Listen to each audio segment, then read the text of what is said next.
Burnout rarely announces itself. It doesn't arrive with a dramatic breakdown or a moment where everything suddenly collapses. Most of the time, it arrives quietly. You still function. You still meet expectations.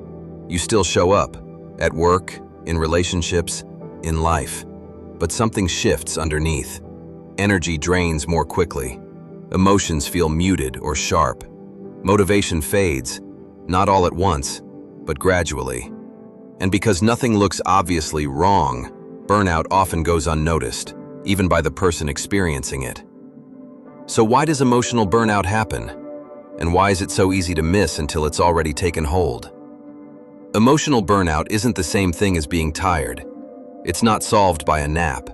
It's not fixed by a weekend off. And it doesn't disappear just because things slow down briefly. Burnout is a state of chronic emotional depletion.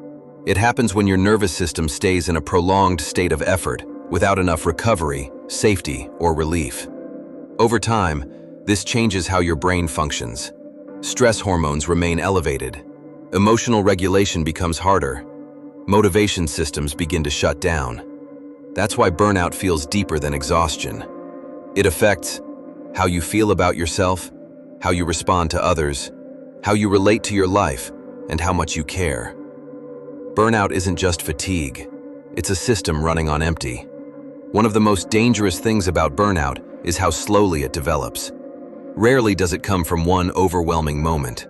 Instead, it builds from many moments that feel manageable on their own.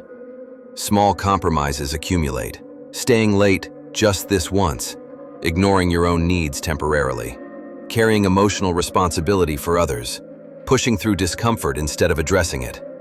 Each choice makes sense in isolation, but together, they form a pattern. And because humans adapt quickly, we adjust our baseline without noticing. What once felt exhausting starts to feel normal. What once felt overwhelming becomes expected. Burnout hides inside adaptation. Adaptation is usually a strength. It allows us to survive stress, cope with change, and function under pressure. But in burnout, adaptation becomes a trap. You don't ask whether something is sustainable, you ask whether you can tolerate it. You stop checking in with yourself and start measuring success by endurance. You tell yourself, "I'll rest later. I just need to get through this. Once things calm down, I'll feel better." But later keeps moving. And while your mind stays focused on coping, your body keeps absorbing the cost. Burnout isn't caused by one crisis. It's caused by prolonged coping without recovery. Burnout doesn't usually affect people who disengage easily. It disproportionately affects people who are responsible, conscientious, emotionally aware, dependable, and capable of pushing through discomfort. High-functioning people often burn out not because they're weak, but because they're effective. They solve problems instead of stepping back. They regulate emotions instead of expressing them.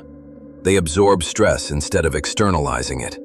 And because they're still functioning, the burnout goes unnoticed, by others, and by themselves. Burnout often hides behind competence. Many people associate burnout with physical workload, but emotional burnout is often driven by emotional labor. This includes managing other people's feelings, staying calm during conflict, being the emotional stabilizer, anticipating needs, preventing problems before they arise, carrying responsibility without recognition. This work is invisible, but it's mentally expensive. Unlike physical tasks, emotional labor doesn't have clear endpoints. There's no moment where you're done. There's no obvious permission to rest. When emotional output consistently exceeds emotional input, burnout becomes unavoidable. As burnout progresses, something interesting happens. People stop feeling stressed. Instead, they feel flat. Joy dulls. Curiosity fades. Connection feels effortful. Motivation disappears. This can feel alarming, like you've lost a part of yourself. But psychologically, this is a protective response. When emotional resources are depleted, the brain reduces emotional intensity to conserve energy. Numbness isn't apathy. It's a system trying to survive overload. Burnout often comes with a quiet identity crisis. People say, "I used to care more. I used to want things. I don't recognize myself anymore." This isn't because you've changed permanently. It's because burnout narrows your emotional bandwidth.